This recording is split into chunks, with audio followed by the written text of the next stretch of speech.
এইদিকে তাদের গ্রামের পাশের কিছু শিয়াল ডাকাতির প্ল্যান করছিল। এই শোন, আমাদের গ্রামের পাশে এই যে মিসকে আছে না, মিসকে শিয়াল, ও আজকে নতুন বিয়ে করছে বুঝছস। ওর বউর অনেক গয়না আছে, আজকে রাতে ওগুলো লুট করবো।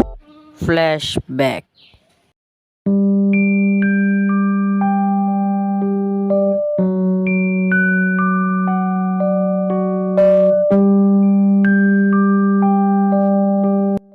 বাড়িতে কেউ আছেন? ওই বাবা, বাড়িতে আসো। আরে মিসকে, হঠাৎ তুমি এত সকালে, তা কি মনে করে ভাগ্নে? আসলে হয়েছে কি বাক মামা নতুন চাকরি পেয়েছি তো, তাই বাবা ব্যাপারটা ঠিক করেছে, আগামী শুক্রবার বিয়ে, বুঝছো? আচ্ছা, এই ব্যাপার, তাহলে তো ভালোই। তা আমাকে তো জানালি না আগে। আচ্ছা, তাহলে তুমি যেও, এই নেও বিয়ের কার্ড।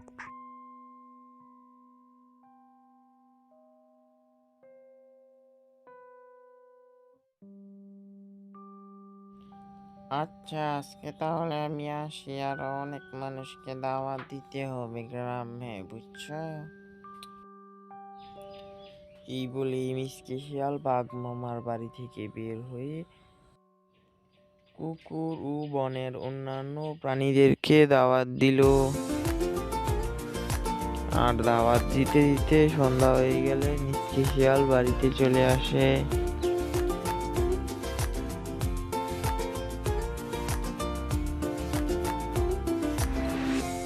অলালালা, অলালালা, এই মিসকে, কোথায় যাচ্ছিস? এইদিকে আয়।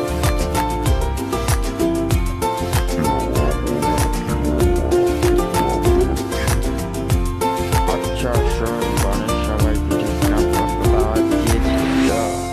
হ্যাঁ বাবা, অনেক সবাইকে ঠিকঠাক মতো দাওয়াত দিচ্ছে, একদম সবাইকে। আচ্ছা, তোর বাপ মাকে দাওয়াত দিয়েছিস? উনি কিন্তু খুব রাগী। হ্যাঁ বাবা, ওনাকেই সবার আগে দাওয়াত দিয়ে এসেছি। আচ্ছা, তাহলে এখন গিয়ে একটু ফ্রেশ হয়ে বিশ্রাম নে। মিসকে শিয়াল তার রুমের দিকে চলে যায় বিশ্রাম নিতে। পরের দিন সকালে সবাই অপেক্ষা করছিল কখন গাড়ি আসবে।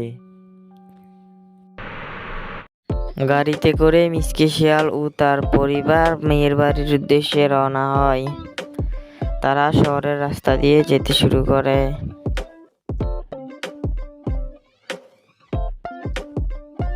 কান্না করে না মা, একদিন তো তোকে শিখিয়ে দিতেই হবে, তো কান্না করার কি আছে?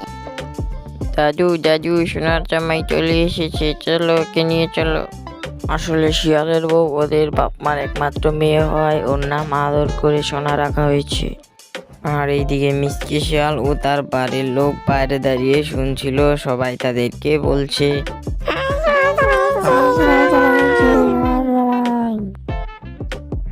কি? এই অপমান! আমাকে সোনার জামাই বলছে? এই বিয়ে আমি করবো না, চলুন ঘটক সাহেব।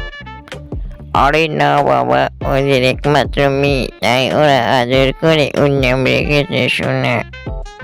ও আচ্ছা, এই ব্যাপার, আপনি আগে বলবেন তো, আমি তো মনে করেছিলাম কি নাকি।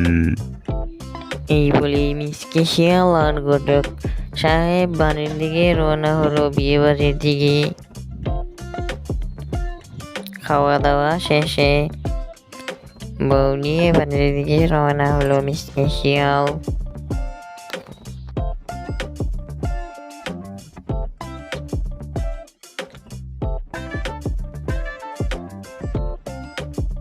বাবা বাবা, চলো এখন ঘরে যাওয়া যাক, সারাদিন খুব জার্নি করেছি, শরীরটা একদম ক্লান্ত লাগছে, চলো চলো। আরে আমার কথাটা তো শোন, তোদের আর ওই বাড়ি যেতে হবে না, তোদের জন্য আমি একটা নতুন বাসের ব্যবস্থা করছি, চলো ওখানে যাই। তাহলে ভালোই হলো, চলো যাই। এই বলেই মিসকে শিয়ালের বাবা তাদেরকে নতুন বাড়ির দিকে নিয়ে চলে গেল। তারা নতুন বাড়িতে এসে পড়েছে।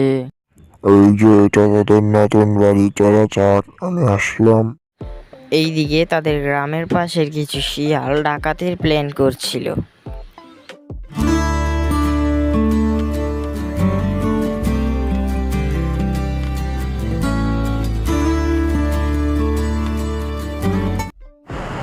শোন, আমাদের গ্রামের পাশে এই যে মিসকে আছে না, মিসকে শিয়াল, ও আজকে নতুন বিয়ে করছে বুঝছস। ওর বউর অনেক গয়না আছে, আজকে রাতে ওগুলো লুট করবো। জি বস, আমিও দেখছি ওর বড় অনেক বড় বড় গয়না, এগুলো চুরি করে আমরা কাউকে রেস্টুরেন্টে গিয়ে খাবো। তোর মুখে তো শুধু খাওয়া খাওয়া, কোনো কাজ পারিস ঠিক মতো, শুধু খাওয়ার কথা বলিস। আচ্ছা চল, যাই হোক ওদের বাড়িতে আজকে হামলাটা করতে হবে, চল চল। এই বলেই পুরো ডাকাত দল মিসকে শিয়ালের বাড়ির সামনে চলে আসে।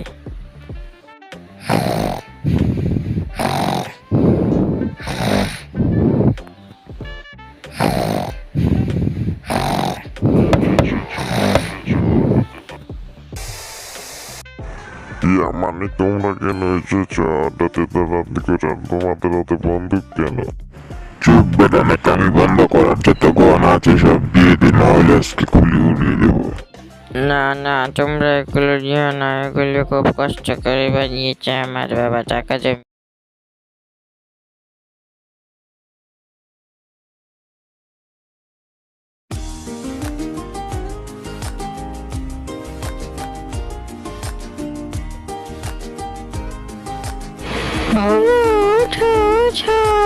অফিসে যাও না, বেলা হয়ে গেল যে, উঠো উঠো। আমি অফিসে যাবো তো 9টা বাজে, তো তুমি এখন এত ডাকাডাকি করছো কেন? না না, এখনো 9টা বাজেনি, শুধু 9:30 বাজে। আরে আসলেই তো 9:30 বাজে, আর দেরি করা যাবে না। এই বলে মিসকে শিয়াল অফিসের দিকে রওনা হলো। আর পথে একটি অপরিচিত পুরুষের সঙ্গে দেখা হলো। আরে ভাই, আপনার নাম ওই না মিসকে, ওই যে ওই ব্যাংকের অফিসার? আরে হ্যাঁ ভাই আমি, বলেন কি বলবেন, তাড়াতাড়ি বলেন, আমার একটু তাড়া আছে। ও ভাই, আপনার যেটা আমার কাছে একটা অফার আছে, একদম গরম গরম। কি এত বড় অফার ভাই, তাড়াতাড়ি বলেন, আমার আজকে অফিসে যেতে হবে। আচ্ছা, ওই যে আপনাদের একটা কাগজ আসার কথা না, ওইটাই সাইন করলেই হবে, আপনাকে 1 লাখ টাকা দিব। তখনই মিসকে শিয়ালের মাথায় দুষ্ট বুদ্ধি আসলো। আরে কালকেই তো ডাকাতি হলো, আজকে টাকাটা পেলে ভালোই হয়। আচ্ছা দেন ভাই, টাকা দেন, আমি এখনই সই করে দিচ্ছি। ওই যে দেখুন আপনার পিছনে, ওইটা কি? আরে স্যার, আপনি এখানে হঠাৎ? তো মিসকে আমায় দেখে তো বাকলি না, মানে স্যার।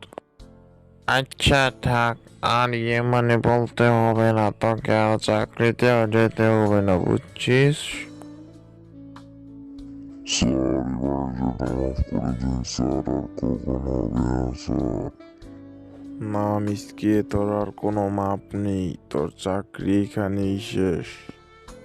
মিসকে স্যারের কথায় মন খারাপ করে বাড়িতে চলে গেল। তো বন্ধুরা, তোমরা সব মিলে এই বিদ্যাধন 1 দিলে 10 পাবেন, 10 দিলে 100। ই বাবা, এই তো দেখা যাচ্ছে বড় লোক ভিখারি, 10 টাকা দিয়ে 100 টাকা দিচ্ছে, যাই এর একটা ব্যবস্থা করি।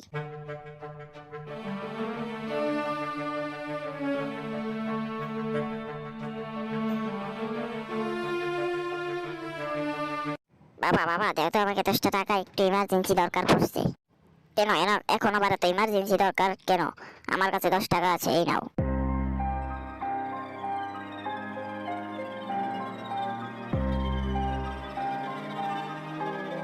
আচ্ছা ঠিক আছে, তাইলে আমি এখন কাজটা সাইডে আসতেছি।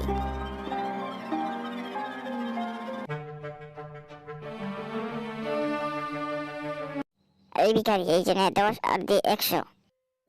কেন আমি তোকে 100 টাকা দিব কেন? তুই তো একটু আগে বললি যে 10 দিলে 100 পাবেন, আর 1 দিলে 10। এই গল্পটা কেমন উপভোগ করলে, আর ভালো লাগলে অবশ্যই চ্যানেলটাকে সাবস্ক্রাইব করে ভিডিওতে লাইক করবে, এরকম ভিডিও আরও পেতে।